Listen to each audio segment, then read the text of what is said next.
আল্লাহ তাআলা কিয়ামতের কঠিন ময়দানে যেদিন স্বামী স্ত্রীকে চিনবে না, স্ত্রী স্বামীকে দেখে পালিয়ে যাবে, বন্ধু বন্ধুরে চিনবে না, পীর সাহেব মুরিদরে চিনবে না, মুরিদ পীর সাহেবরে চিনবে না, দলের কর্মী তার নেতারে চিনবে না, নেতা তার কর্মীরে চিনবে না, বন্ধু বন্ধুরে দেখে পালাবে। এই কঠিন মুহূর্তে সূর্যটা মাথার কাছে চলে আসবে, জমিনটা তামার জমিন হবে, আজকের জমিনের মতো নয়। মানুষ ঘর্মাক্ত, ক্লান্ত, শ্রান্ত মাথার মগজগুলো কানের ছিদ্র আর নাকের ছিদ্র দিয়ে বেয়ে বেয়ে পড়বে। বিশ্বনবী ফরমান, ময়দানে 7 শ্রেণীর ব্যক্তিকে রব্বুল আলামিন তার আরশের নিচে ছায়া দিবেন। তার মধ্যে প্রথম শ্রেণীর ব্যক্তি হলো ইমামুন আদিল। ইমামুন আদিল, ন্যায়পরায়ণ শাসক, যে ইনসাফের সাথে বিচার করে, যে জাস্টিস সমাজে সার্ভ করে, যে সুশাসন নিশ্চিত করে, ওই ইমামুন আদিল। আদিল শব্দটা বুঝছেন না? ইন্নাল্লাহা ইয়া'মুরু বিল আদল, পাইছেন? আদিল। 7 শ্রেণীর ব্যক্তিকে আল্লাহ তাআলা সুশীতল আরশের নিচে ছায়া দিবেন, যেদিন তার দেয়া ছায়া ছাড়া কোনো ছায়া থাকবে না। এর প্রথম হচ্ছে ইমামুন আদিল, ন্যায়পরায়ণ শাসক। চিল্লায় বলেন সুবহানাল্লাহ।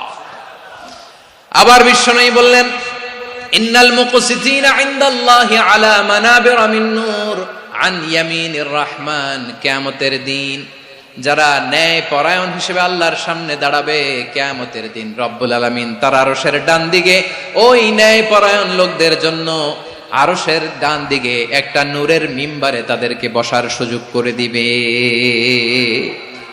আল্লাহর আরশের ডান দিকে ন্যায়পরায়ণ লোকদের জন্য আল্লাহ তাআলা নূরের মিম্বার বানাবে। 4টে কেন কথা মনে করেছেন? আল আদাল, জাস্টিস। ইন্নাল্লাহা ইয়া'মুরু বিল আদল। আল্লাহ তাআলা এই আদালতের নির্দেশনা দেয়, সুবিচার, সুশাসন। প্রিয় ভাইয়েরা, এটা আমরা বাংলাদেশে চাই কি চাই না? এই যে অরাজকতা, এই যে অন্যায়, এই যে জুলুম, এই যে ইনকনসিস্টেন্সি, সমাজের অসঙ্গতি, এর প্রধান কারণ জাস্টিস নাই, সুবিচার নাই, সুশাসন নাই। শেষবারের মতো আওয়াজ করে বলেন তো, আমরা বাংলাদেশে আদল চাই কি চাই না? তাহলে প্রথম নির্দেশনা শেষ। আল্লাহ তাআলা তোমাদেরকে আদলের আদেশ দেন। এরপরে আল্লাহ বললেন, আমি তোমাদেরকে ইহসানের আদেশ দেই। ইন্নাল্লাহা ইয়া'মুরু বিল আদলি ওয়াল ইহসান। আমি তোমাদেরকে যেমনি আদলের নির্দেশনা দেই, তেমনি ভাবে তোমাদেরকে ইহসানের নির্দেশনা দেই। ইহসান, আওয়াজ করে সবাই বলেন তো ইহসান। সবাই বলেননি, সবাই বললে এতটুকু আওয়াজ হবে আমি বিশ্বাস করি না। আওয়াজ করে বলুন আল ইহসান। ইহসান মানে কারো প্রতি সফট হার্টেড হওয়া, মহানুভব হওয়া, অনুগ্রহ পরায়ণ হওয়া, অনুগ্রহশীল হওয়া, একে অপরের প্রতি দয়াদ্র হওয়া। একে অপরের প্রতি দয়াদ্র, অনুগ্রহশীল হওয়া ছাড়া মানবিক সমাজ কশিনকালেও গঠন করা সম্ভব না। প্রিয় ভাইয়েরা, সুন্দর আচরণ দিয়ে, ইহসান দিয়ে যা জয় করা যায়, নরম আচরণ দিয়ে যেটা অর্জন করা যায়, কঠোরতা দিয়ে সেটা পারা যায় না। বিষ্ণু ঈসা ইসলাম ইহসান দিয়ে, কোমল আচরণ দিয়ে, তার অনুগ্রহ দিয়ে তিনি অনেক কাফিরের হৃদয়কে জয় করে ফেলেছেন। সাইয়েদনা সুমামা ইবনে উসাল রাদিয়াল্লাহু তাআলা আনহুর কথা মনে পড়ে যায়। তিনি ছিলেন ইয়ামামার বাদশা। মদিনাতে বিশ্বনবীকে হত্যা করার নিয়তে এসেছিলেন। গোপনে গোপনে বিশ্বনবীকে হত্যা করে আবার ইয়ামামাতে তিনি ফিরে যাবেন। কিন্তু কি অবাক করা কাণ্ড, হত্যা করতে পারে নাই, সাহাবাদের হাতে তিনি ধরা পড়ে গেলেন। সাইয়েদনা সুমামা ইবনে উসাল রাদিয়াল্লাহু তাআলা আনহু হত্যার নিয়তে আসলেন, কিন্তু হত্যা করতে পারলেন না। সাহাবারা ওনাকে ধরে ফেললেন, ধরে মসজিদে নববীর পিলারের মধ্যে বেঁধে রাখলেন। সুমামা ইবনে উসাল, সিরাত থেকে শুনেন, সিরাত থেকে শোনাচ্ছি। রাদিয়াল্লাহু তাআলা আনহু ইয়ামামার অধিপতি ছিলেন। ইয়ামামা বিশ্বনবীকে হত্যার জন্য আসছেন, ধরা পড়ে গেছেন, এখন মসজিদে নববীতে বেঁধে রাখছে। তার মানে বন্দী। এখন স্ট্যাটাস কি? বন্দী, ক্যাপটিভ। তো বিষ্ণু ঈসা ইসলাম সাহাবাদেরকে বললেন, তার খোঁজ খবর নিও, সুমামা ইবনে উসালের খোঁজ খবর নিও। সাহাবারা বলেন, ইয়া রাসূলুল্লাহ, আপনাকে হত্যা করতে এসেছে, তার তো কঠিন ক্যাপিটাল পানিশমেন্ট হওয়া দরকার, কঠিন শাস্তি হওয়া দরকার। বিশ্বনবী বললেন, না, আমি যেটা জানি তোমরা সেটা জানো না। তোমরা সুমামার সাথে ভালো আচরণ করো, বিশ্বনবী সুমামার কাছে গেলেন। প্রথম দিন যে তিনি কালেমার দাওয়াত দিলেন, ইমানের দাওয়াত দিলেন, ইসলামের দাওয়াত দিলেন, রিসালাতের দাওয়াত দিলেন, আখিরাতের দাওয়াত দিলেন।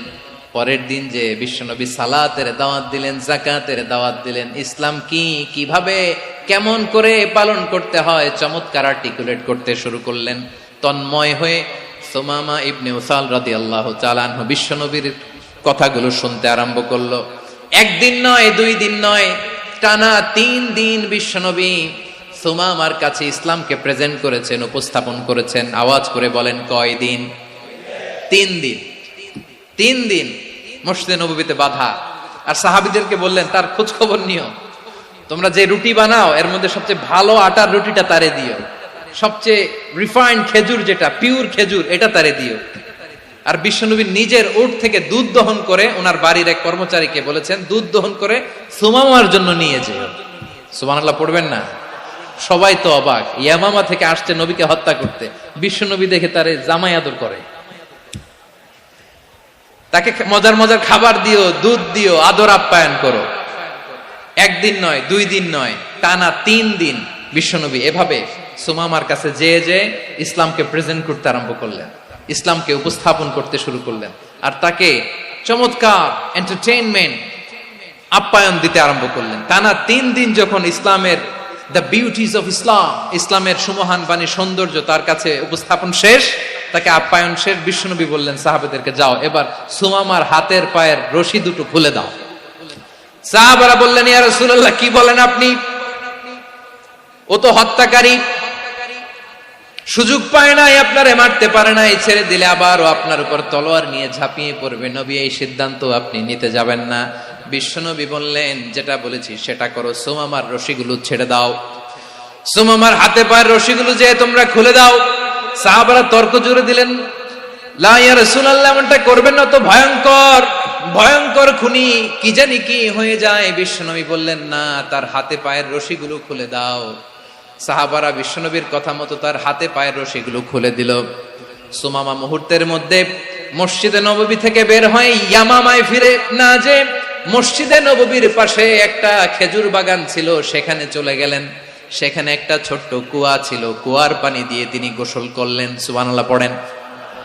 কুয়ার পানি দিয়ে গোসল করে মসজিদে নববীর সামনে এসে বিশ্বনবী এবং সাহাবাদের সামনে দাঁড়িয়ে সাব্বাবা উঁচু করে বললেন, আশহাদু আল্লা ইলাহা ইল্লাল্লাহ ওয়া আশহাদু আন্না মুহাম্মাদান আবদুহু ওয়া রাসূলুহু।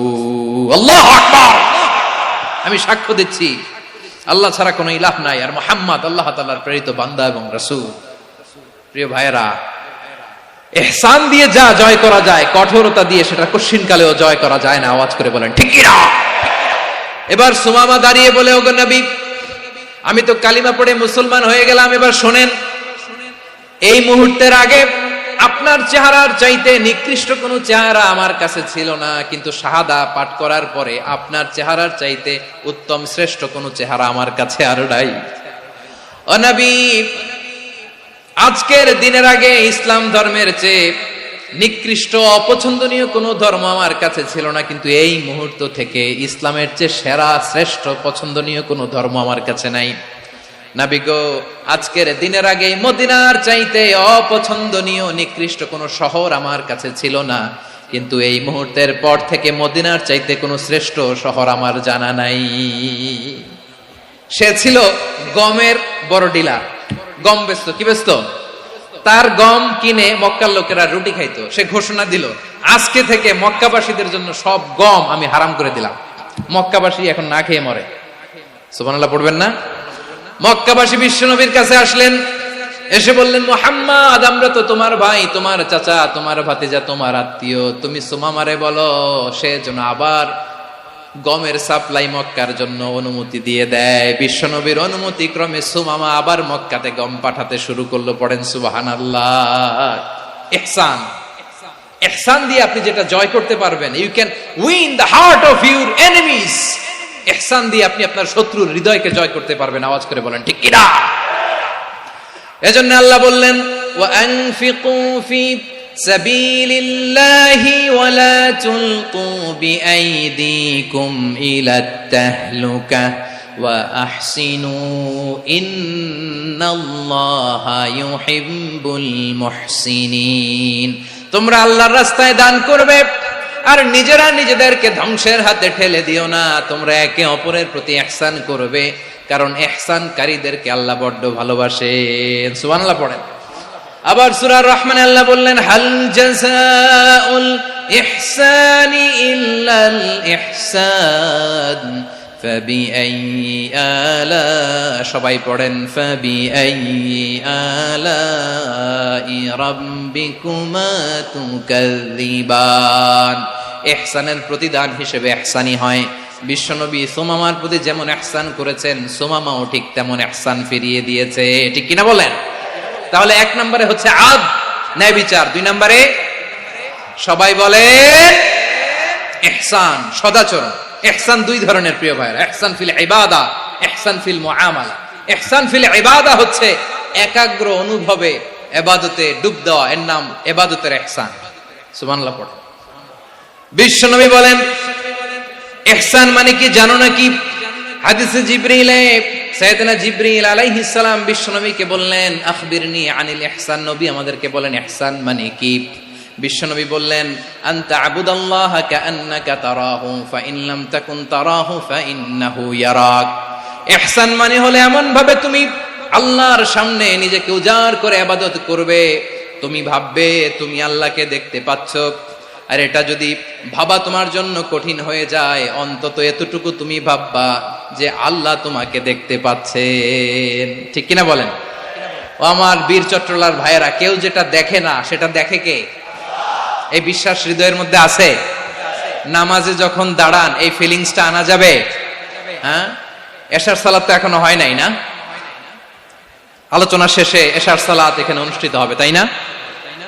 আচ্ছা বলুন তো, আমরা এশার সালাত পর্যন্ত বেঁচে থাকবো এই গ্যারান্টি আছে কার কার? হাত তোলেন। কয়েকজন হাত তুলছে পেছনে, না বুঝে তুলে ফেলছে। এশা পর্যন্ত যে আমরা হায়াত পাবো কোনো গ্যারান্টি আছে? সবাই আওয়াজ করে বলেন, গ্যারান্টি আছে? গ্যারান্টি নাই। এজন্য বিষ্ণু ইসলাম বলেছে এমন ভাবে নামাজে দাঁড়াও, ইবাদত করো, মনে করো হতে পারে এটাই আমার জীবনের শেষ নামাজ। পারফর্ম দ্য সালাহ as if this is your last and final prayer. এমন ভাবে সালাতে দাঁড়াও, ভাবো হতে পারে এটাই তোমার জীবনের শেষ নামাজ। এমন ভাবে নামাজে দাঁড়াও, ভাবো এটাই শেষ নামাজ। তাহলে নামাজে একাগ্রতা বাড়ায় দিবে কে? ফলে ইবাদতের ইহসান আমাদের অর্জিত হবে। আর মুআমালাতে ইহসান হলো, বিশ্বনবী বলেন, ইন্নাল্লাহা তাবারাকা ওয়া তাআলা কাতাবাল ইহসানা আলা কুল্লি শাই ফাইযা কাতালতুম ফাআহসিনুল কিতলা ওয়া ইযা যাবাহতুম ফাআহসিনুয যাবহা ওয়ালিয়ুহিদ্দা আহাদুকুম শাফরাতাহু ওয়ালিয়ুরিহ যাবিহাতাহু। ইহসান দুই ধরনের। আওয়াজ করে বলতে হবে, কয় ধরনের? সবাই বলুন আওয়াজ করে, কয় ধরনের? একটা হচ্ছে ইহসান ফিল ইবাদা, ইবাদতে ইহসান। ইবাদতে ইহসান কি?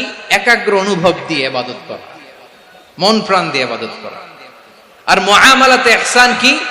সব কাজে, দৈনন্দিন কাজে, কর্মে, সামাজিক অ্যাক্টিভিটিতে কোমলতা প্রদর্শন করা, অনুগ্রহের সাথে সবকিছু করা। আল্লাহ তাআলা ইন্নাল্লাহা তাবারাকা ওয়া তাআলা কাতাবাল ইহসান আলা কুল্লি শাই, তিনি সবকিছুর ব্যাপারে ইহসানকে আবশ্যক করেছেন। সবকিছু, মুমিনের সব কাজে ইহসানের পরশ থাকবে। ওয়া ইযা কাতালতুম ফাহসিনুল কিতলা, বিষ্ণুই বলেন তুমি যখন কাউকে হত্যা করো ইহসানের সাথে করো। সুবহানাল্লাহ পড়বেন না? যখন হত্যা করো তখনও ইহসানের সাথে। আচ্ছা হত্যা করবো আবার ইহসান আসবে করতে করে, তো মেরেই ফেলবো আমি। আল্লাহ, ও ভাই একজন খুন করেছে, খুনি, রাষ্ট্রীয় আইনে তার শাস্তি হয়েছে ডেথ পেনাল্টি, মৃত্যুদণ্ড। এখন মৃত্যুদণ্ড দেখে আপনি যেমনি মন চায় তেমনি মারবেন লোকটারে? ওর নাক কেটে ফেলতে পারবেন? ওর কান কাটতে পারবেন? ওর চোখ উপড়ে ফেলতে পারবেন আপনি? যেমন মন চায় তার অঙ্গহানি করা যাবে না। ইহসানের সাথে তাকে হত্যা করো। সুবহানাল্লাহ, this is Islam, this is the true essence of Islam. ওয়া ইযা যাবাহতুম ফাহসিনুয যাবহা, যখন জবাই করবে তখনও ইহসানের সাথে জবাই করো। করব জবাই, ওইখানেও নাকি ইহসান। আচ্ছা কুরবানির দিন আমরা পশুগুলোরে কি করি বলেন সবাই আওয়াজ করে? জবাই। জবাই মানে তো এটার মেরেই ফেলতেছি, একটু পরে তো টুকরো টুকরো করে গোশতগুলো খাবো, এটা তো খাবো, এটা তো মেরেই ফেলবে। বিষ্ণু বলে না, জবের মধ্যেও মুমিনের জবের ভেতরেও ইহসানের পরশ থাকা চাই। যখন জবাই করবে প্রাণীটাকে হাত পা টাইট করে বেঁধে নাও, ছুরিটাকে শার্পেন করে নাও, ধারালো করে নাও, যাতে অল্প সময়ে জবাইটা হয়ে যায়, প্রাণীটা যাতে কম কষ্ট পায়। সুবহানাল্লাহ পড়ে। দিস ইজ কল্ড ইহসান। ইহসান আল্লাহ তাআলা যেমনি আদলের আদেশ করেছেন, ন্যায় বিচার জাস্টিস এনশিওর করতে বলেছেন, সমাজে ইহসানের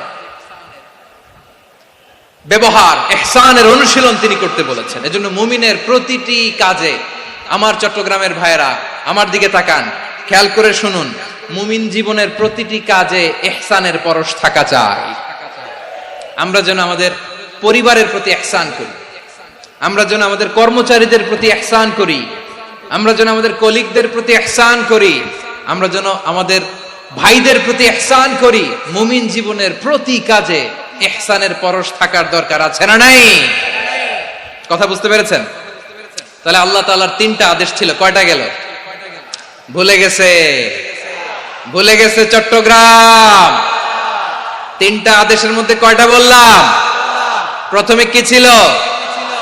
আদল। 2 নম্বরে, 3 নম্বরে রব্বুল আলামিন বললেন ওয়া ইতাইদিল কুরবা, নিকটাত্মীয়দেরকে দান করো, নিকটাত্মীয়দেরকে দাও, যারা তোমাদের ব্লাড কানেকশনের আত্মীয় তাদেরকে তোমরা দাও।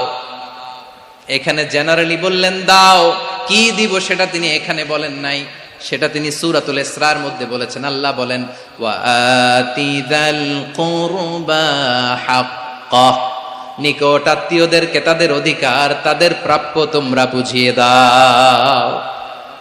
দেখেন, একটা শান্তির সমাজ, একটা সমৃদ্ধ সমাজ, একটা মানবিক সমাজ গঠনের জন্য আল্লাহ তাআলা বেশি না, মাত্র 3টা অর্ডার, 3টা ভার্ডিক্ট তিনি জারি করেছেন। 1 নাম্বার সুশাসন, ন্যায় বিচার। 2 নাম্বার ইহসান। 3 নাম্বার নিকটাত্মীয়, যারা কাছের, তোমার ভেরি ক্লোজ রিলেশনশিপে আছে, তাদেরকে দাও। দাও, দিলে বাড়িয়ে দেয় কে? অনেকে দিতে চায় না, কৃপণতা করে। দিলে বাড়ায় দেয় কে? ও মিয়া, মদিনার মধ্যে সবচাইতে গরিব সাহাবী ছিল বেলাল রাদিয়াল্লাহু তাআলা আনহু। ওনার এন্টায়ার অ্যাসেট, সম্পদের পরিমাণ কতদূর জানেন? একটা লুঙ্গি। বেলাল রাদিয়াল্লাহু তাআলা আনহু, ওনার টোটাল ওয়েলথের এস্টিমেশন হচ্ছে মাত্র একটা লুঙ্গি। একটা লুঙ্গি, টোটাল ওয়েলথ এস্টিমেশন, টোটাল সম্পদের পরিমাণ বেলাল রাদিয়াল্লাহু তাআলা আনহুর কি ছিল? কথা বোঝে নাই বোধহয়। কি ছিল? ওই বেলাল রাদিয়াল্লাহু তাআলা আনহুকে বিষ্ণু ইসলাম বলেছেন, আনফিক ইয়া বেলাল, ও বেলাল তুমিও দাও। ওয়ালা তাখশা মিন যিল আরশি ইখলালা, আরশের অধিপতির তো কোনো ঘাটতি নাই, তুমি দিলে ওই আল্লাহ তোমারে বাড়ায় দিবে। এজন্য আমার প্রিয় ভাইয়েরা, দিলে কমে না, দিলে বাড়ে। অনেকে ধরে রাখে, নতুন কিছু নিতে পারে না, হাত দিয়ে যেটা ধরে রেখেছেন এটা দিয়ে দেন, বড় একটা ধরার সুযোগ পাবেন। জোরে বলেন ঠিক কিনা? ধরেন 5 কেজি ওজনের একটা ধরে রাখছেন, এখন 10, এটা না ছাড়লে 10 কেজি ধরতে পারবেন আপনি? আচ্ছা, 10 কেজির জিনিস একটা আছে হাতে, ওইটা যদি ছেড়ে দেন তাহলেই না 15 কেজি ধরতে পারবেন। কথা বলেন ঠিক কিনা? তাহলে দিলে বাড়িয়ে দেয় কে? রব্বুল আলামিন বললেন 3 নাম্বার আদেশ হলো তোমাদের প্রতি সমাজটারে কেমন করে মানবিক সমাজ, সুন্দর সমাজ গড়বা। 3 নাম্বার আদেশ হলো ওয়া আতিদাল কুরবা হাক্কা, নিকটাত্মীয়দেরকে তাদের প্রাপ্য বুঝিয়ে দাও। এই নিকটাত্মীয়দেরকে তাদের অধিকার বুঝিয়ে দেওয়া, প্রাপ্য বুঝিয়ে দেওয়াতে আমাদের গাফলতি আছে না নাই? চট্টগ্রামে নাই? মাশাআল্লাহ আছে, আছে। অনেকে দেখবেন অনেক আল্লাহওয়ালা, তাহাজ্জুদ গুজার, সেজদা দিতে দিতে কপালে কালো দাগ ফেলে দিছে, সে তার বোনের হকটা আদায় করে নাই। আছে না নাই? হ্যাঁ, এখানেও আছে। সর্বনাশ। অনেক বড় হাজী সাহেব, বিশাল লম্বা দাড়ি, ছেলেরে সব দিয়ে দিছে, মেয়েরে কিছু দেয় নাই, মেয়ের হক আদায় করে নাই। আছে না নাই? এই হাজী সাহেবেরা, এই আল্লাহওয়ালারা কিয়ামতের ময়দানে আটকে যাবে।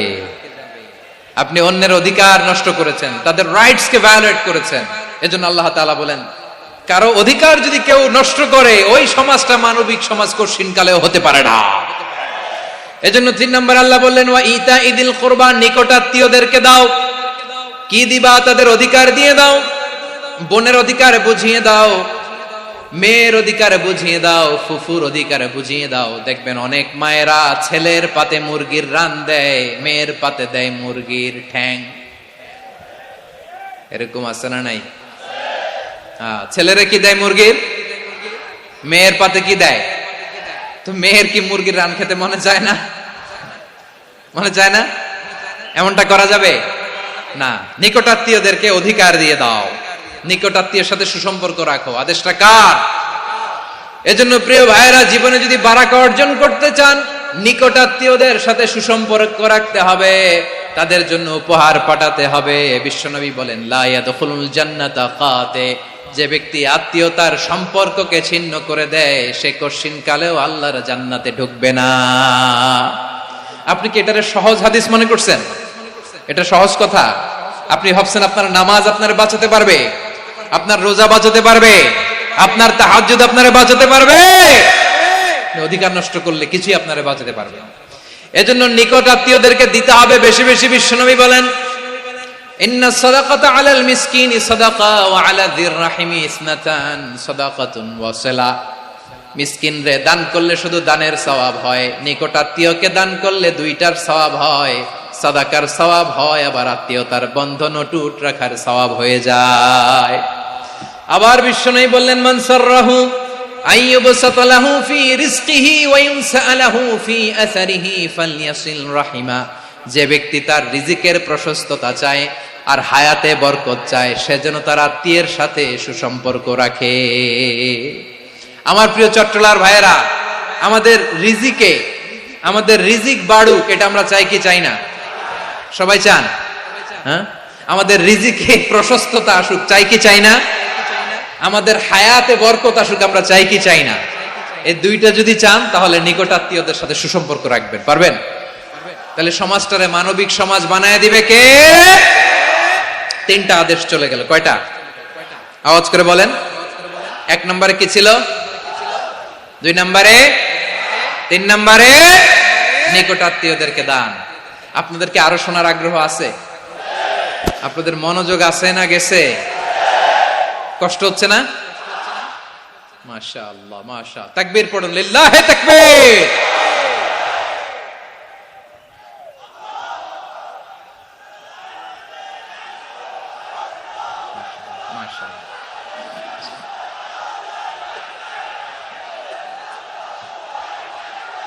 আমার প্রিয় ভাইয়েরা, আল্লাহ তাআলা 3টা জিনিসের যেমনি আদেশ করেছেন, অনুরূপ ভাবে 3টা বিষয়ে তিনি বারণ করেছেন, নিষেধ করেছেন। ওগুলোর কাছেও যাওয়া যাবে।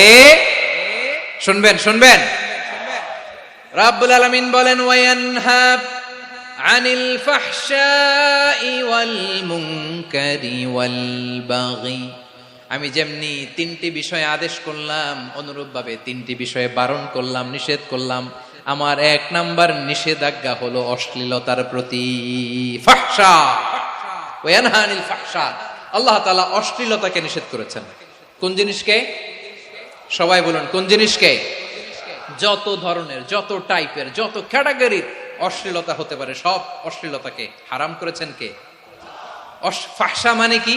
কথায়, কাজে, আচরণে, কমেন্ট, ফেসবুকের কমেন্টসে যত ধরনের নোংরামো আছে, যত ধরনের অশ্লীলতা আছে, এটাকে আরবিতে বলে ফাহশা। এটাকে কি বলে? রাব্বুল আলামিন বলেন, কুল ইন্নামা হারামা রাব্বিয়াল ফাওয়াহিশা মা যাহারা মিনহা ওয়া মা বাতান। ও নবী, আপনি বলে দেন, আমার রব প্রকাশ্য, অপ্রকাশ্য, স্পষ্ট কিংবা অস্পষ্ট, দৃশ্যমান কিংবা অদৃশ্যমান সব অশ্লীলতাকে হারাম করেছেন। সব ধরনের অশ্লীলতা হারাম, সব ধরনের।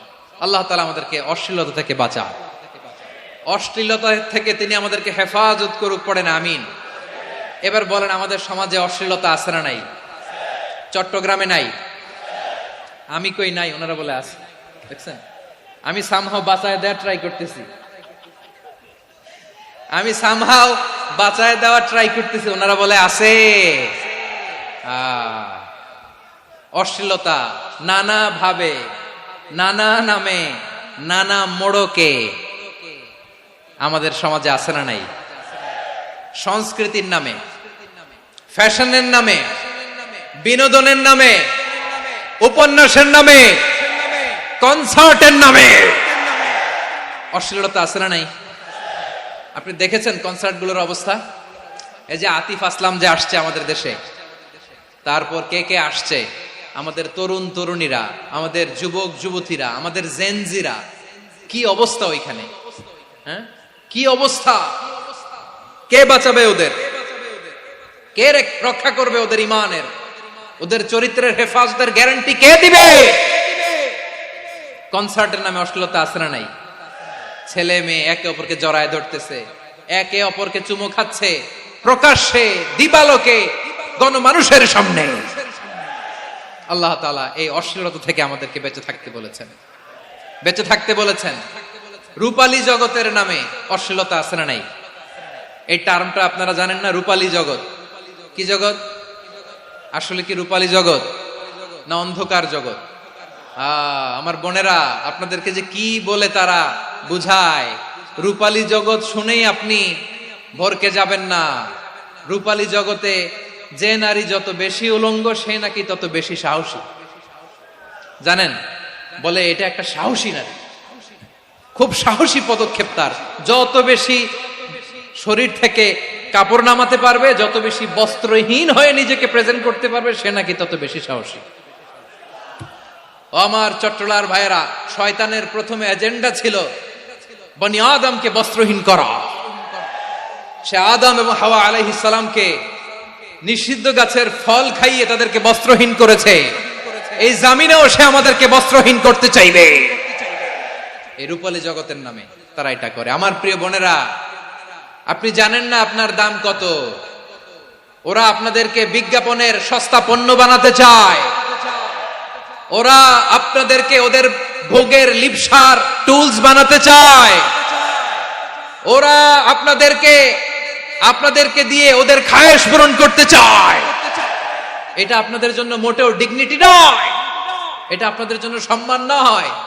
আপনার সম্মান শালীনতায়, আপনার সম্মান হেজাবে, আপনার সম্মান ভদ্রতায়, আপনার সম্মান আপনার ডিসেন্ট পোশাকে। পোশাক বলে দেয় এই নারীটা ভদ্র না অভদ্র। পোশাক বলে দেয় এই মেয়েটা কোন ঘরের মেয়ে। আওয়াজ করে বলেন ঠিক কিনা? আপনি জানেন না, আপনারা সস্তা পণ্য বানায়, ভোগের পণ্য, বিলবোর্ডে আপনাকে উলঙ্গ করে উপস্থাপন করে। এই অশ্লীলতার সাথে ইসলামের কোন সম্পর্ক? এজন্য আল্লাহ বলেন, আমি অশ্লীলতাকে হারাম করেছি। অশ্লীলতাকে হারাম করার প্রথম কারণ হলো এর মাধ্যমে মানবতাকে অপমানিত করা হয়। কারণ মানুষের সম্মান মানুষের পোশাকে। মানুষ যখন পোশাকহীন হয়ে যায়, বস্ত্রহীন হয়ে যায়, তার সম্মান কমে যায়। ঠিক কিনা? অশ্লীলতাকে হারাম করার প্রথম কারণ হচ্ছে মানুষ মানুষকে অপমান করে। একটা নারী, সে তো সম্মানিত। নারী যে কত সম্মানিত, নারীরা এটা বুঝেই নাই। বিশ্বনবী বলেন, আদ দুনিয়া কুল্লুহা মাতা ওয়া খায়রু মাতা'আদ দুনিয়া আল মারআতুস সালিহা। আমার বোনেরা, 5টা প্যান্ডেলে আপনারা এলইডিতে আমার আলোচনা শুনছেন, আমি জানি। আপনাদের এই গর্ভ যে কত দামি আপনি জানেন না। আপনার পেট থেকেই আসবে আগামী দিনের সালাহুদ্দিন আল আইয়ুবী। আপনার পেট থেকেই আসবে অনাগত দিনের ইমাম মাহদী আল মুনতাযর। আপনার পেট থেকেই আসবে অনাগত দিনের ফয়সাল, ওয়াসিম, মুগ্ধ, আবু সাইদের মতো বীর যোদ্ধা।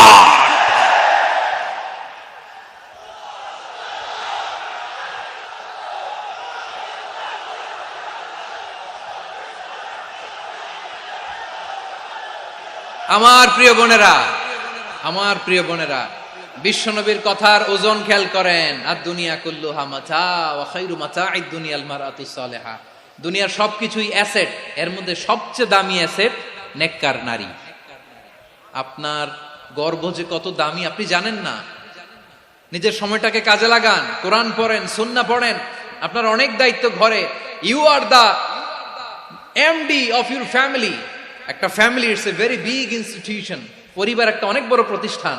and you are the MD of your institution. আপনি এই পরিবারের MD, managing director of your family. এখানে আপনার কত দায়িত্ব। আপনি ছেলে মেয়েদেরকে তারবিয়া করবেন। আপনি আপনার স্বামীর জন্য ঘরটার জান্নাতের নীর বানাবেন। আপনার জন্য জান্নাতের ডুপ্লেক্স বাড়ি ওইখানে তৈরি করে রাখবে কে? আপনি যে কত দামি আপনি জানেন না। নারীদেরকে আল্লাহ বানিয়েছেন উচ্চতর করে, নিম্নতর নয়। নারীদেরকে ছোট্ট জিনিস দিলে এটার বড় করে দেয়। নারীদেরকে ভ্রূণ দিলে, শুক্রাণু দিলে নারী এটারে বাচ্চা হিসেবে উপহার দেয়, ঠিক কিনা? বিয়ের মাধ্যমে স্বামী যখন তার শুক্রাণু তার স্ত্রীকে উপহার দেয়, স্ত্রী রিটার্নে কি উপহার দেয়? ফুল ফর্ম বেবি, মানব সন্তান। দেখছেন, আপনি দিলেন একটু, উনি দিছে বিশাল। আপনি যদি নারীকে বাজার এনে দেন, নারী এটাকে সুস্বাদু খাবারে রূপান্তর করে দেয়। আপনি তাকে একটা মুচকি হাসি দিয়ে দেন, সে তার কলিজা দিয়ে দেয়। কিন্তু যদি আপনি তার মনে কষ্ট দেন, সে আপনার জীবনকে জাহান্নাম বানায়া দেয়। খবর আছে। নারীর মন বুঝতে পারলে নেয়ামত, বুঝতে না পারলে কিয়ামত, ঠিক কিনা বলে? কত দামি আপনি জানেন না, জানেন না আপনি কত দামি, অনেক দামি আপনি। আপনাদেরকে যেন ভোগের সস্তা পণ্য বানাতে না পারে, আপনাদেরকে সচেতন থাকতে হবে, সজাগ থাকতে হবে, কনসার্ন থাকতে হবে। শয়তানের ওই হাতছানির দিকে আর নজর দেওয়া যাবে না। তাহলে কেন আল্লাহ তাআলা এই ফাহশা অশ্লীলতাকে হারাম করলেন? এক নাম্বার, এতে হিউম্যান ডিগনিটি কমে। দুই নাম্বার, এতে মানুষের অধিকার নষ্ট হয়। আপনি বিয়ে করেছেন, এরে পরকিয়া করেন, ওর সাথে এরকম আছে না নাই? স্ত্রীর অধিকার নষ্ট করেছেন। আপনি বিবাহ সম্পর্কে আবদ্ধ হয়েছেন তার সাথে, আপনি পরকিয়া করেন ওই ছেলের সাথে, আপনি আপনার হাজবেন্ডের সাথে বিট্রে করেছেন। এজন্য আল্লাহ অশ্লীলতাকে হারাম করেছেন। অশ্লীলতাকে হারাম করার আরেকটা কারণ হচ্ছে আল্লাহ তাআলা এই হিউম্যান জেনারেশনকে এটাকে প্রিজার্ভ করতে চায়। হিফজুন নাসল, এটা মাকাসিদুশ শরিয়ার অনেক গুরুত্বপূর্ণ একটা মাকাসিদ, অনেক গুরুত্বপূর্ণ। আপনার নাসল, আপনার জেনারেশনকে সংরক্ষণ করা। এই যে আসতেছে ফেব্রুয়ারি, কত ফেব্রুয়ারি জানো? এটা কি বিশ্ব ভালোবাসা দিবস? হ্যাঁ, কি দিবস? এই বিশ্ব ভালোবাসা দিবসের সাথে মুসলমানদের কোনো সম্পর্ক নাই। আমার প্রিয় ভাইরা, এই যে আপনি অবৈধ সম্পর্কে জড়ালেন, কেন আল্লাহ অশ্লীলতাকে হারাম করেছে দেখেন। বলতেছিলাম যে এটা আপনার নাসল, আপনার জেনারেশন, আপনার লিনিয়েজ, আপনার বংশকে প্রিজার্ভ করা। কে কার বাবা, কে কার মা, বাবা মা জানা, প্রজন্মকে প্রিজার্ভ করা, এটা ইসলাম ওয়াজিব করে দিয়েছে। এই যে অবৈধ সম্পর্কের কারণে, বিশ্ব বেহায়া দিবসের কারণে, এগুলোর আউটকাম, আউটপুট হিসেবে মাঝে মাঝে ঢাকা মেডিকেলের ডাস্টবিনে নবজাতকের বাচ্চার কান্নার আওয়াজ শুনতে পাওয়া যায়। চট্টগ্রাম মেডিকেলের ডাস্টবিনে নবজাতকের কান্না শুনতে পাওয়া যায়। বীর চট্টলার মুসলমানেরা বুঝতে পারলে আওয়াজ করে বলেন, এই যে চট্টগ্রাম মেডিকেলে যে নবজাতকটা পাওয়া গেল, ওর বাবাকে আমাকে বলেন, ওর বাবাকে, ওর মাকে, ও কোন ফ্যামিলির সন্তান কেউ জানে? আপনি হিউম্যান ডিগনিটিকে অপমান করেছেন না? আপনি তার ভবিষ্যৎকে অন্ধকার করেছেন না? আপনি তার লিনিয়েজকে প্রশ্নবিদ্ধ করে দিয়েছেন না? এই জন্য আল্লাহ তাআলা অশ্লীলতাকে আমাদের জন্য হারাম করে দিয়েছেন। পড়েন সুবহানাল্লাহ। এই জন্য রাব্বুল আলামিন বলেন, কুল ইন্নামা হারামা রাব্বিয়াল ফাওয়াহিশা মা যাহারা মিনহা ওয়া মা বাতান। প্রকাশ্য অপ্রকাশ্য সব অশ্লীলতাকে হারাম ঘোষণা করে দিয়েছে কে? আবার দুনিয়ার বুকে যারা অশ্লীলতার প্রসার করে তাদের জন্য শাস্তি মজুদ রেখেছে কে? রাব্বুল আলামিন বলেন, ইন্নাল্লাযীনা ইউহিব্বুনা আন তাশিআল ফাহিশাতু ফিল্লাযীনা আমানু লাহুম আযাবুন আলীমুন ফিদ দুনিয়া ওয়াল আখিরাতি ওয়াল্লাহু ইয়ালামু ওয়া আনতুম লা তা'লামুন। নিশ্চয়ই যারা বিশ্বাসীদের মাঝে অশ্লীলতার প্রচার প্রসার করতে চায় তাদের জন্য আমি মর্মন্তুদ শাস্তি প্রস্তুত করে রেখেছি, দুনিয়াতেও রেখেছি, আখিরাতেও রেখেছি। ঘোষণাটা কার? যারাই নাটকের নামে, সিনেমার নামে, রূপালী জগতের নামে, মুভির নামে, ওটিটি প্ল্যাটফর্মের নামে আমার সমাজে অশ্লীলতা ছড়াতে চায় তাদের জন্য কঠিন মর্মন্তুদ শাস্তি মজুদ রেখে দিয়েছে কে? ও আমার বোনেরা, এখনো আপনি জাগবেন না? এখনো আপনার চিন্তার দুয়ারে এখনো নাড়া পড়ে নাই? ওরা আপনাকে উলঙ্গ বানাতে চায়, ওরা আপনাকে আইটেম গার্ল বানাতে চায়। এজন্য ইসলাম অশ্লীলতাকে হারাম করেছে। হারাম। ইসলাম বলেছে যোজন যোজন দূরে থাকো, ওরা বলে না কাছে আসো, কাছে আসার গল্প, ক্লোজ আপ ওয়ান, কাছে আসার গল্প আছে না নাই? চট্টগ্রামে তো এগুলো নাই মাশাআল্লাহ। হ্যাঁ, এখানেও আছে ক্লোজ আপ ওয়ান, কাছে আসার গল্প। আল্লাহ বলেন ওয়ালা তাকরাবুজ জিনা, কাছেও এসো না, জিনা থেকে যোজন যোজন কিলো দূরে থাকো, ওরা বলে কাছে আসার গল্প। আমার বীর চট্টলার ভাইয়েরা, কাছে আসতে হলে আমরা কোরআনের কাছে আসব, কাছে আসতে হলে নবীর কাছে আসব, কাছে আসার গল্প হবে আমার রবের কাছে আসার গল্প। চিল্লায় বলো ঠিক কিনা?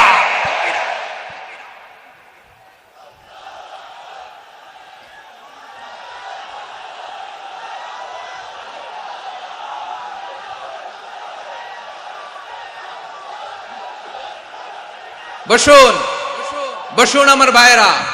তাহলে অশ্লীলতার সাথে আমাদের কোনো সম্পর্ক? সবাই বলতে পারেননি, আওয়াজ করে বলুন, অশ্লীলতার সাথে আমাদের কোনো সম্পর্ক? আমরা এই সমস্ত ক্লোজ আপ ওয়ান, কাছে আসার গল্পের প্রোগ্রামে যাব? আমরা কোন ধরনের অশ্লীল কন্টেন্ট সোশ্যাল মিডিয়ায়, টিভিতে দেখব? কি যুগ যে আমরা কাটাচ্ছি আপনি কল্পনা করতে পারবেন না। পর্ন ইন্ডাস্ট্রি, নারী পুরুষের বস্ত্রহীন যুগল দৃশ্য, এটাকে দিয়ে ওরা কোটি ডলারের ইন্ডাস্ট্রি বানিয়েছে। পুরো মানব ইতিহাসে এরকম জঘন্য সময় মানব ইতিহাস পার করে নাই। পর্ন এটা ইন্ডাস্ট্রি হয়ে গেছে। আমাদের এই যুবকগুলো, জেনজি গুলো, ওদের চরিত্র বাঁচাবে কি করে? কেমন করে হেফাজত করবে ওদের এই মূল্যবান চরিত্র? আমার প্রিয় ভাইরা, এই অশ্লীলতার দ্য লেটেস্ট ভার্সন হচ্ছে LGBTQ, শরীফ থেকে শরীফা। শুনছেন আপনারা? দেখতে পুরুষ, আসলেই পুরুষ, সুস্থ একজন পুরুষ, 4 সন্তানের বাবা, বলে আমি মনে মনে নারী। দেখতে নারী, সুস্থ নারী, আসলেই সে দিব্যি একজন নারী, বলে আমি মনে মনে পুরুষ।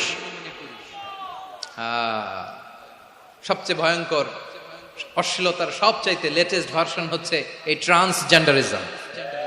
সুস্থ পুরুষ তার বায়োলজিক্যাল গ্রোথকে হরমোন দিয়ে স্টপ করে দিয়ে সে সার্জারি করে নারী হতে চায়, সুস্থ নারী পুরুষ হতে চায়। পুরুষ পুরুষের প্রতি সেক্সুয়ালি আকর্ষণ বোধ করে, এটা লূত আলাইহিস সালামের কওমের মধ্যে ছিল। এটাকেও আল্লাহ কোরআনে ফাহিশা বলেছেন। ওয়ালুতান ইয ক্বালা লিকাওমিহি আতাতুনাল ফাহিশাতা মা সাবাকাকুম বিহা মিন আহাদিম মিনাল আলামিন। লূত আলাইহিস সালাম বললেন, তোমরা কি এমন এক অশ্লীল কার্যক্রমে ডুব দিলে নাকি যেটা গোটা বিশ্বের কেউ কখনো করে নাই, তোমরাই প্রথম করেছো। পড়েন নাউযুবিল্লাহ। এই পশ্চিমের এই রোগ আমার দেশে যেন আসতে না পারে, আমাদের সজাগ থাকতে হবে। প্রিয় ভাইরা, চিল্লায় বলেন ঠিক কিনা? পশ্চিমের অবস্থা ভয়ঙ্কর। পাশ্চাত্যে, আমি যুক্তরাষ্ট্রে ছিলাম অনেকদিন, কয়েক মাস, বিভিন্ন স্টেটে ঘুরেছি। গার্ডিয়ানরা উদ্বিগ্ন, ছেলে মেয়েদেরকে, ছোট্ট ছেলে মেয়ে, ওদেরকে জিজ্ঞেস করে, তুমি how do you feel right now inside yourself? তুমি ভিতরে ভিতরে কেমন ফিল করো? তোমার কি ছেলে ছেলে লাগে না মেয়ে মেয়ে লাগে? আচ্ছা বলেন, এই ছোট্ট বাচ্চাটাও কি এগুলো জেন্ডার অ্যাসাইনমেন্ট বলতে এগুলো কিছু বুঝে? এইভাবে মিসগাইড করা হচ্ছে। কৌতূহল বশত ছোট্ট ছেলে যদি বলে আমার তো মেয়ে মেয়ে লাগে, তখন বলে যে না তুমি মেয়ে, ছেলে না। মা বাবা বাধা দিলে ওকে আলাদা গভর্নমেন্ট হাউসে নিয়ে যাবে। ভয়ঙ্করতম অবস্থা। আমরা একটা সময় শুনতাম যে হুজুর আমার ছেলেটা খুব ভালো, হাফেজে কোরআন, আল্লাহওয়ালা। হুজুর আমার ছেলে দাড়ি রাখছে, আল্লাহওয়ালা। হুজুর আমার ছেলে 5 ওয়াক্ত সালাত জামাতের সাথে পড়ে, তার মানে আল্লাহওয়ালা। পশ্চিমে যে আমি কি শুনছি জানেন? ওরা বলে হুজুর আমার ছেলেটা ইউনিভার্সিটির একটা মেয়ের সাথে প্রেম করে, ও খুব আল্লাহওয়ালা, হুজুর দোয়া করবেন। এর কারণ ওদের কাছে আল্লাহওয়ালার ক্রাইটেরিয়া হচ্ছে হুজুর আমার ছেলেটা আরেক ছেলের পছন্দ করে নাই, আমার মেয়েটা আরেক মেয়েকে ভালোবাসে নাই, এজন্য আমার ছেলেটা আল্লাহওয়ালা, হুজুর ওর জন্য একটু দোয়া করে দিয়েন। কি চ্যালেঞ্জ ওরা ফেস করতেছে।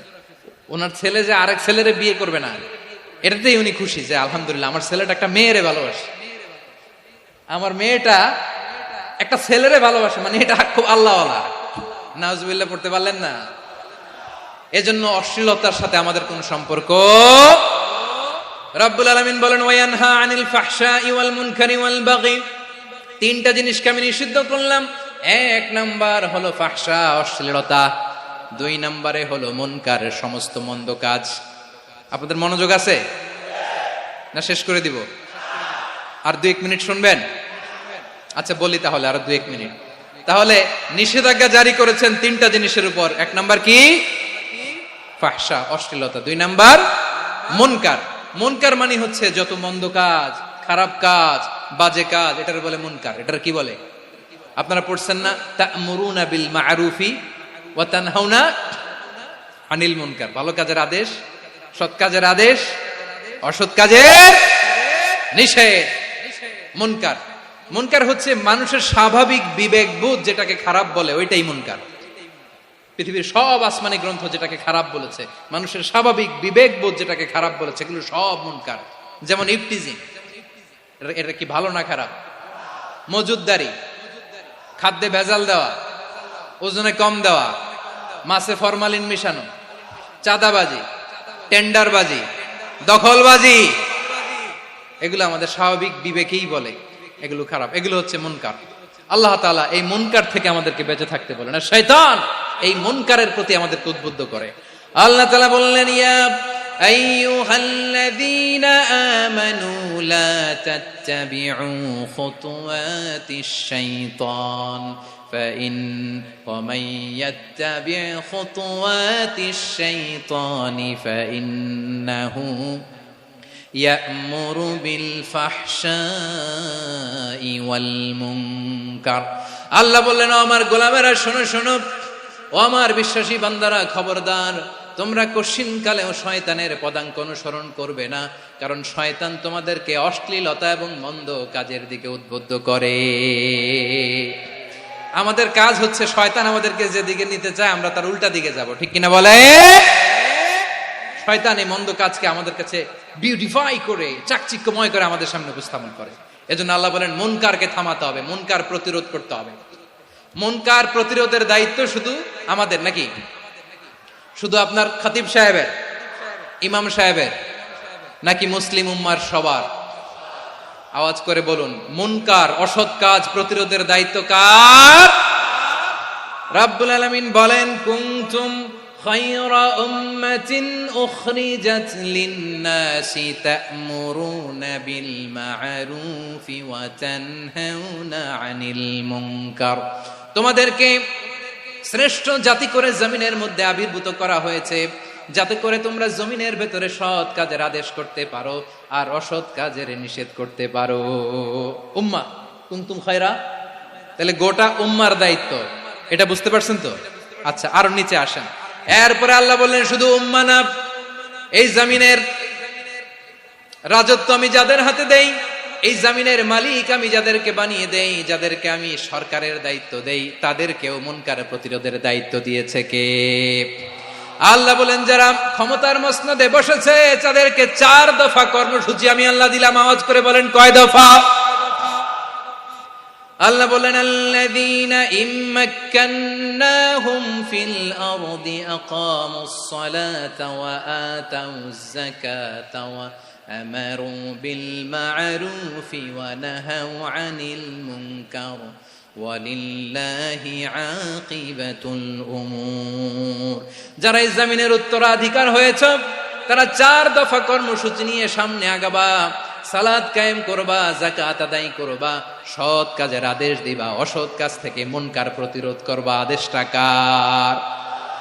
আমার প্রিয় চট্টলার ভাইরা, পুরো উম্মার দায়িত্ব মুনকার প্রতিরোধ করা, সরকার প্রধানের দায়িত্ব মুনকার প্রতিরোধ করা। এরপর আল্লাহ বলেন, প্রতিটা ফ্যামিলির যিনি প্রধান সিইও বাবা, প্রত্যেক বাবারও দায়িত্ব এই মুনকার প্রতিরোধ করা। আওয়াজ করে বলেন ঠিক কিনা? যেমনটি সাইয়েদনা লোকমান আলাইহিস সালাম ওনার কলিজার টুকরা সন্তানকে আদেশ করেছেন, ইয়া বুনাইয়া আকিমিস সালাতা ওয়া'মুর বিল মা'রুফি ওয়ানহা আনিল মুনকার। পড়েন সুবহানাল্লাহ। বাবা ছেলেকে সবক দিচ্ছে। কে সবক দিচ্ছে? কাকে? লোকমান আলাইহিস সালাম ছেলেকে বলতেছে, ওরে আমার কলিজার টুকরা সন্তান, ওরে আমার বাছা, নামাজ কায়েম করবা, সৎ কাজের আদেশ দিবা, আর মুনকার প্রতিরোধ করবা, অসৎ কাজ, সমাজ থেকে খারাপ কাজকে ঝেঁটে বিদায় করে দিবা। তাহলে দেখেন আমি স্টেপ বাই স্টেপ নামলাম। পুরা উম্মার দায়িত্ব, জমিনের উত্তরাধিকারী আল্লাহ যাদেরকে বানিয়েছেন সরকার, তাদের দায়িত্ব, প্রতিটি ফ্যামিলির প্রধানের দায়িত্ব। এরপরে বিশ্বনবী বলেন সচেতন প্রতিটি মুসলিমের দায়িত্ব সমাজ থেকে মুনকারকে উৎখাত করা। বিশ্বনবী বলেছেন মান রাআ মিনকুম মুনকারান ফালিয়ুগাইয়িরহু বিয়াদিহি ফাইন লাম ইস্তাতি ফাবিলিসানিহি ওয়া ইন লাম ইস্তাতি ফাবিকলবিহি ওয়া যালিকা আযআফুল ঈমান। সমাজে যে মুনকার দেখবে, খারাপ কাজ দেখবে, সে যেন হাত দিয়ে সেটাকে থামায়। কি দিয়ে? আপনাদের তো হাত নাই না? হাত আছে, হাত আছে। ওরা যেই হাত দিয়ে অন্যায় করে ওইটা প্রতিরোধের জন্য আমাদেরও হাত আছে না নাই? থামাতে হবে, থামাতে হবে।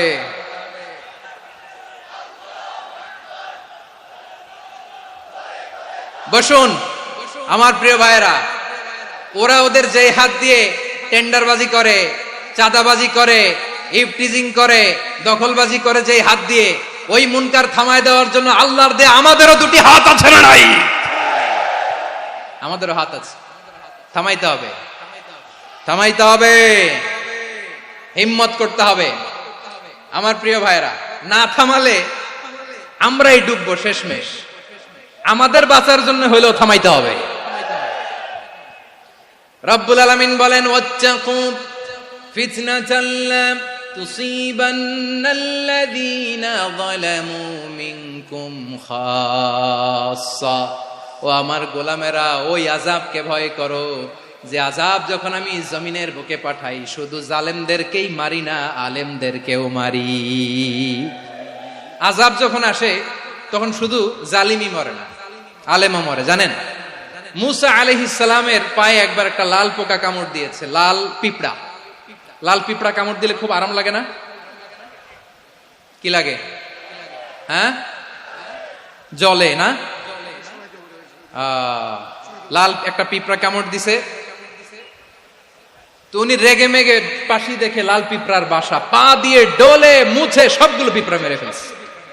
এই ঘটনাটা আল্লাহ ঘটিয়েছেন এজন্য মুসা আলাইহিস সালাম ছিলেন কালিমুল্লাহ, সরাসরি আল্লাহর সাথে কথা বলতেন। তিনি আল্লাহকে জিজ্ঞেস করেছিলেন, আল্লাহ তুমি যখন কোনো জনপদে আযাব পাঠাও, শাস্তি দাও, ওখানকার শুধু জালেমরাই তো মরে না, ভালো মানুষগুলাও মরে, তো আযাব দিবা মুশরিকদের উপর দিবা, অবাধ্যদের উপর দিবা, ভালো মানুষগুলারে মারো কেন? আল্লাহ বললেন, মুসা তোমার যে কামড় দিছিল পায়ের মধ্যে পিঁপড়া, কয়টা পিঁপড়া? জোরে বলেন। একটা পিঁপড়া, তো সবগুলারে মারলা কেন? রেগে মেগে পুরো পিঁপড়ার বাসা ভেঙে মেসাকার করলা কেন? এই মুসা, আমি যখন অ্যাকশনে যাই, আমি যখন শাস্তি দেই, তখন এত বাস বিচার করা হয় না, বাস বিচার করা যায় না। যখন অ্যাকশনে যাওয়া হয় ওইটা ডাইরেক্ট অ্যাকশন হয়ে যায়। চিল্লায় বলো ঠিক কি না? এজন্য আমাদের বাঁচার জন্য হলেও এই পাপ থামাতে হবে, এই শয়তানের অট্টহাসি থামাতে হবে, অন্যায় অপরাধ সমাজ থেকে আমাদের থামাতে হবে। কারণ আযাব আসলে ওরাও মরবে, আমরাও মরব। একটা জাহাজ 2 তলা, আপনি আছেন 2য় তলায়, শুনতেছেন? শুনতেছেন? জাহাজ কয় তলা? আপনি কোন তলায়? 2য় তলায়। নিচের তলার কিছু লোক জাহাজের তলা ছিদ্র করতে আরম্ভ করছে। কি ছিদ্র করতেছে? আচ্ছা, জাহাজের তলা ছিদ্র করলে তলা দিয়ে কি ঢুকে? এখন আপনি যদি বলেন আমার কি, আমি তো 2 তলায়, আমার কি, আমি তো সেফ, আমি তো সেফ জোন, আমি তো ভালো আছি, আমি তো ভালো আছি, ওরা ছিদ্র করে ওরা মরবে। আসলে কি শুধু ওরা মরবে, নাকি তলা ফুটো হলে ভিতরে পানি ঢুকলে আপনারও শরীর সমাধি হবে? তলা দিয়ে যখন পানি ঢুকবে, জাহাজ ঢুকলে আপনিও মরবেন। এজন্য নিজে মরার আগে ওই পাগলগুলোর নিচতলায় যে থামাতে হবে। চিল্লায় বলেন ঠিক কি না? এজন্য আল্লাহ বললেন মুনকার প্রতিরোধের দায়িত্ব সমাজের টপ টু বটম সবার। পুরো উম্মার দায়িত্ব, সরকার প্রধানের দায়িত্ব, প্রতিটি ফ্যামিলির প্রধান বাবার দায়িত্ব। বিশ্বনবী বললেন প্রতিটি সচেতন মুসলিমের দায়িত্ব। এজন্য মুনকার প্রতিরোধ করার দরকার আছে না নাই? সমাজে এই যে ইফটিজিং হয়, আপনার বোনের বয়সী একটা মেয়েকে কিছু বখাটে টিটকারি করে, এই বলে সেই বলে, নোংরা কথা বলে, রাস্তায় দেখেও আপনি পাশ দিয়ে না দেখার মতো চলে যান কেন? আপনি দাঁড়ান না কেন? আপনি দাঁড়ালেই তো থেমে যাবে, কারণ সত্যের যে শক্তি তার সামনে মিথ্যা মুখ থুবড়ে পড়ে। আপনার সামনেও কিছুই না, নাথিং। আপনি দাঁড়ান, ওকে প্রশ্ন করেন যে আমার বোনকে তুমি ডিস্টার্ব করো কেন? আপনাকে দেখে আরো 5 জন দাঁড়াবে, 5 জনকে দেখে আরো 10 জন দাঁড়াবে। আমাদের নীরবতা আর আমাদের নিশ্চুপ থাকাই জালিমদেরকে আরো শক্তিশালী জালিম বানিয়েছে। এজন্য মুনকার প্রতিরোধের দায়িত্ব আমাদের সবার। টেন্ডারবাজি, চাঁদাবাজি, দুর্নীতি, অপরাধ, দখলদারিত্ব, মজুদদারি, এগুলো সবকিছু একসাথে প্রতিরোধ করতে হবে, ঠিক কিনা বলেন? একটা মানবিক সমাজ যদি চাই, প্রতিরোধ করতে হবে। প্রিয় ভাইয়েরা, আল্লাহর শপথ নিয়ে বলি, এই নাসিহাত গুলো সবার জন্য, সব দলের জন্য, সব মতের মানুষের জন্য। আমরা কোনো দলের প্রতি মানুষকে ডাকি না, আমরা ডাকি ইসলামের দিকে। সব দলের, সব মতের, সব মানুষদেরকে আমরা আহ্বান জানাই, আসুন আমরা একটা সুন্দর সমাজ বিনির্মাণ করি। এই যে নতুন বাংলাদেশের এক সুযোগ এসেছে, আর জীবনে হয়তো আসবে না, সামনের 100 বছরে এই সময় আসবে না। আসুন দেশটাকে আমরা সাজাই, আসুন আমরা দুর্নীতি বন্ধ করি, আসুন আমরা চাঁদাবাজি বন্ধ করি, আসুন আমরা দখলদারিত্ব বন্ধ করি, আসুন আমরা এক দল আরেক দলকে নিশ্চিহ্ন করার যে রাজনীতি, এটা বন্ধ করি। সব দলের প্রতি আমার আহ্বান। আমি কিছুদিন আগে একটা নিউজ দেখলাম, ওই যে লন্ডনে বসে জনাব তারেক রহমান সাহেবকে আমি ধন্যবাদ দিতে চাই। উনি সংবাদ শোনা মাত্রই ওনার দলের অনেক চাঁদাবাজকে উনি বহিষ্কার করেছেন। I do appreciate. প্রতিটি দলের এরকম ইনিশিয়েটিভ নেওয়ার দরকার আছে না নাই? যে কোনো দলে এই প্র্যাকটিসটা থাকার দরকার আছে না নাই? চাঁদাবাজদের সাথে আপনারা নিজেদেরকে মুক্ত ঘোষণা করবেন যে এরা আমার দলের কর্মী হতে পারে না। আমরা চাঁদাবাজ মুক্ত বাংলাদেশ চাই, জুলুম মুক্ত বাংলাদেশ চাই, ফ্যাসিজম মুক্ত বাংলাদেশ চাই, গুণ খুন খারাপি মুক্ত বাংলাদেশ চাই। আমরা নতুন ভোরের বাংলাদেশ চাই। ওই বাংলাদেশ পাওয়ার জন্য মুনকার প্রতিরোধে, অন্যায় প্রতিরোধে যদি বাঘের বাচ্চার মতো, আবু সাইদের মতো 2 হাত উঁচু করে, বুককে টান টান করে প্রসারিত করে দাঁড়াতে হয়, রাজি আছো মুসলমান? কারা কারা রাজি? আল্লাহকে হাত দেখিয়ে প্রতিজ্ঞা করো।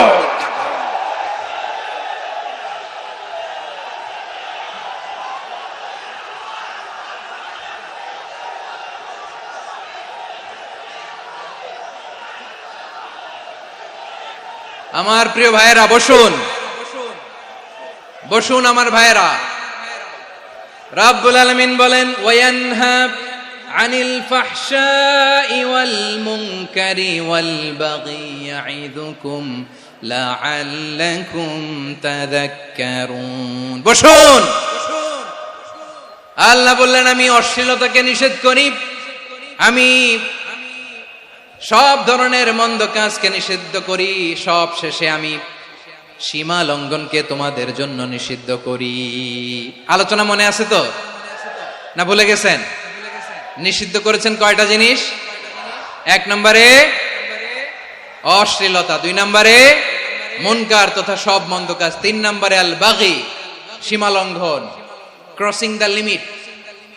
সীমা লঙ্ঘন করা ভালো না। We all should know our limits. চিল্লায় বলেন ঠিক কিনা? একই আয়াতে আল্লাহ বললেন, কুল ইন্নামা হাররামা রাব্বিয়াল ফাওয়াহিশা মা যাহারা মিনহা ওয়া মা বাতানা ওয়াল ইসমা ওয়াল বাগিয়া বিগাইরিল হক। অন্যায় ভাবে যে অবাধ্য হয়, যে সীমা লঙ্ঘন করে, তাদেরকেও আমি এটা হারাম করে দিলাম। সীমা লঙ্ঘন করা হারাম, সীমা লঙ্ঘন করা হারাম। আল্লাহ বারবার বারবার আমাদেরকে ওয়ার্নিং দেয়। যখন আমরা থামি না তখন আল্লাহ ধরে, আর যখন ধরে তখন ছাড়ে না। ধরে ধরে ধরে না, ধরলে আল্লাহ। ফেরাউনকে কিন্তু হুট করে ধরে নাই, আপনারা জানেন 9 বার ওয়ার্নিং দিয়েছে। ফেরাউনকে আল্লাহ তাআলা ওয়ার্নিং দিয়েছিল কয়বার? বীর চট্টলার বীর সেনানীরা আওয়াজ করে বলেন, ফেরাউনকে ধরার আগে ওয়ার্নিং দেওয়া হয়েছিল কয়টা?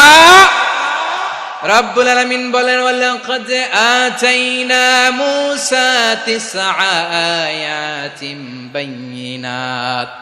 9টা মুআজিজা দেখিয়েছি। 1 2 3 বারবার এইভাবে রিমাইন্ডার, ওইভাবে রিমাইন্ডার, এইভাবে নসিহাত, ওইভাবে দাওয়া। ফাকুলা লাহু কাওলান লাইয়িনা, নরম করে বলো, সফট করে বলো, যত ওয়ে হতে পারে দাওয়া মেথডোলজির। মূসা আলাইহিস সালামের সব অ্যাপ্লাই শেষ। 10ম বারে যে আল্লাহ ধরছে, 10ম বারে যে ধরেছে। এজন্য আল্লাহ বলেন, আমি সীমা লঙ্ঘনকে পছন্দ করি না। কোরআনের অন্য আয়াতে বাগীকে বলা হয়েছে আল ইতিদা। সীমা লঙ্ঘন যারা করে তাদেরকে আল্লাহ বলেছেন মুতাদিন। وقاتلوا في سبيل الله الذين يقاتلونكم ولا تعتدوا إن الله لا يحب المعتدين। আমি সীমা লঙ্ঘনকারীদেরকে কোশ্চিন কালেও পছন্দ করি না। আমরা যেন সীমা লঙ্ঘন না করি। রাজি আছেন তো? যে কোনো ক্ষেত্রে ইবাদতে যেন সীমা লঙ্ঘন না করি। অনেকে আমরা ইবাদতে সীমা লঙ্ঘন করে ফেলি। বিশ্বনবী সাল্লাল্লাহু আলাইহি ওয়াসাল্লাম যেটা শিখিয়েছেন এর বাইরে যে অতিরিক্ত বুজুর্গ হতে চায় এরকম আছে না নাই? করা যাবে না, কোনো ক্ষেত্রেই সীমা লঙ্ঘন করা যাবে, এমনকি যুদ্ধ ক্ষেত্রেও না। বিশ্বনবী সাল্লাল্লাহু আলাইহি ওয়াসাল্লাম বলেন খবরদার যুদ্ধ ক্ষেত্রেও সীমা লঙ্ঘন করো না। কি সুন্দর ইসলাম আমরা পেয়েছি। বিশ্বনবী বলেন খবরদার যুদ্ধের ময়দানে কোনো নারীর গায়ে হাত তোলো না, কোনো শিশুর গায়ে হাত তোলো না, কোনো গবাদি পশু হত্যা করো না, কোনো শস্য ক্ষেত্র ধ্বংস করো না, ইবাদতরত অন্য ধর্মের কোনো সন্ন্যাসীর গায়ে হাত তোলো না। বলেন সুবহানাল্লাহ। তাহলে আমরা সীমা লঙ্ঘন করতে পারবো? প্রিয় ভাইরা, একটা সুখী সমৃদ্ধ শান্তির সমাজ, মানবিক সমাজ যদি আমরা গঠন করতে চাই, আমাদের আল্লাহর দেয়া কয়টা আদেশ মানতে হবে বলেন দেখি? সবাই বলেন কয়টা? আর বেঁচে থাকতে হবে কয়টা জিনিস থেকে? আওয়াজ করে বলেন কয়টা? আচ্ছা, আদেশ নাম্বার 1 কি ছিল বলেন? আল্লাহর আদেশ কি? 1 নাম্বার আদাল, ন্যায়পরায়ণতা। আমরা সুবিচার, সুশাসন, ন্যায় বিচার চাই কি চাই না? 2 নম্বরে কি ছিল? মাশাআল্লাহ, আওয়াজ করে বলেন 2 নম্বরে কি ছিল? ইহসান। আমরা যেন সবার প্রতি দয়া পরবশ হই, ইহসান করি। 3 নম্বরে কি ছিল? নিকটাত্মীয়দের দান করা, তাদের অধিকার প্রাপ্য বুঝিয়ে দেওয়া। পাশাপাশি 3টা জিনিস থেকে আল্লাহ বারণ করেছেন, নিষেধ করেছেন। তার প্রথমটা ফাহশা, অশ্লীলতা। অশ্লীলতার সাথে আমাদের কোনো সম্পর্ক। আজকের এই ঐতিহাসিক চট্টগ্রামের প্যারেড ময়দান থেকে আমরা যত ধরনের মা তাহারা মিনহা মা বাতান, প্রকাশ্য অপ্রকাশ্য, দৃশ্যমান অদৃশ্যমান, সব অশ্লীলতা থেকে নিজেদেরকে মুক্ত ঘোষণা করলাম। অশ্লীলতাকে আমরা না বলে দিলাম। আওয়াজ করে সবাই বলুন নো। অশ্লীলতার সাথে আমাদের কোনো সম্পর্ক। 2 নম্বর নিষেধাজ্ঞা কি ছিল? আল মুনকার, সমাজের যত মন্দ কাজ এগুলোকে আমরা প্রতিরোধ করব। রাজি আছেন তো সবাই? 3 নম্বরে আল বাগী, সীমালঙ্ঘন। কোন মুসলিম সীমালঙ্ঘন করে না, এমনকি যুদ্ধ ক্ষেত্রেও না। আওয়াজ করে বলেন ঠিক কি না? রব্বুল আলামিন শেষে বললেন ইয়াইদুকুম লাআল্লাকুম তাযাক্কারুন। আল্লাহ তোমাদেরকে উপদেশ দেন যাতে তোমরা শিক্ষা গ্রহণ করো। আমরা উপদেশ দিব, আমরা জোর করে কাউরে কিছু মানাতে চাই না। লা ইকরাহা ফিদ্দিন ওয়া যাক্কির ফাইন্না যিকরা তানফাউল মুমিনিন। উপদেশ দিলে এটা মুমিনদের কাজে দেয়।